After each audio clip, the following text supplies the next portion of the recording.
En el siguiente ejemplo, vamos a ver los fundamentos para modelizar nuestros datos con uno de los métodos más potentes y populares de los últimos años, el Support Vector Machine.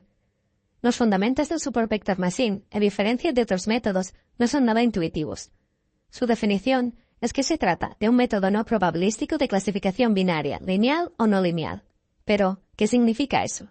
Un resumen rápido de su funcionamiento es que divide los grupos de puntos mediante una recta, intentando maximizar la distancia de los puntos más cercanos a la recta con esta, por ambos lados, como podemos apreciar en la documentación de Scikit-learn. En caso de no ser separables linealmente, el Support Vector Machine aplica una transformación del espacio de variables basado en kernel, que no explicaremos aquí, aunque podemos ver una primera intuición con estos gráficos. Las variantes y detalles teóricos del método son muchos y muy complejos. Así que aquí vamos a ver cómo aplicar los modelos más sencillos y cómo podemos manejar los parámetros y variantes más importantes. A continuación, vamos a ver una de las funciones más flexibles para ajustar Support Vector Machines, en este caso para la clasificación de datos categóricos. Lo primero que vamos a hacer es importar el paquete, concretamente esta función, y vamos a importar los dos paquetes básicos de Python, el NumPy y el Pandas. Vamos a cargar nuestra base de datos de aerolíneas. Vamos a eliminar todos los datos faltantes con esta instrucción. Vamos a remezclar la base de datos. Y vamos a seleccionar unos 1000 casos para el training y unos 1000 casos para el test. Vamos a ajustar el modelo usando estas variables como predictoras. Y como podemos ver, tenemos la misma estructura para el dataframe del training y para el dataframe del test.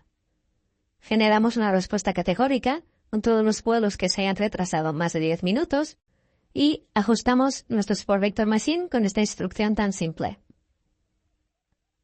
Ejecutamos este modelo y vemos que es inmediato. También es cierto que estamos usando muy pocos datos. Y vamos a ver el potencial predictivo y está clasificando externamente, correctamente, el 71,4% de los datos.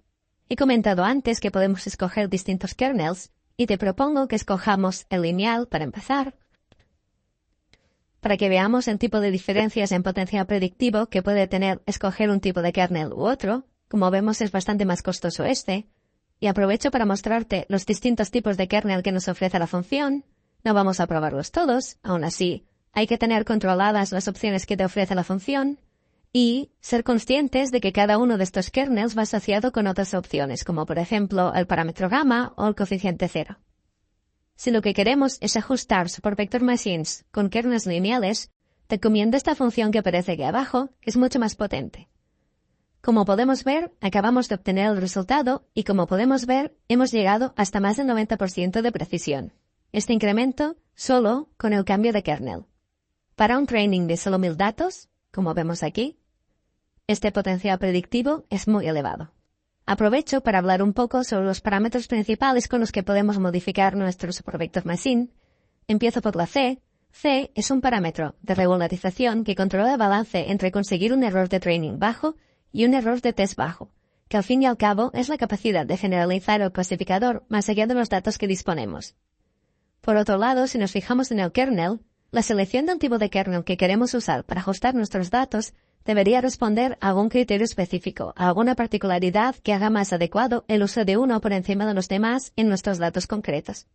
En la práctica, pero, una opción bastante habitual si lo que queremos es obtener un buen modelo predictivo es usar la validación externa, o más interesante, la validación cruzada, y probar distintas configuraciones de kernels con otros parámetros del modelo. Así, vamos a poder encontrar qué combinación se adapta mejor a nuestros datos. Aunque esto es hacer un poco de trampa, ya que lo que estamos haciendo es sobreajustar, ya sea nuestro conjunto training o nuestro conjunto test. El Support Vector Machine también ofrece soporte para variables de tipo cuantitativo. Aunque no las vamos a ver aquí, la sintaxis es muy parecida.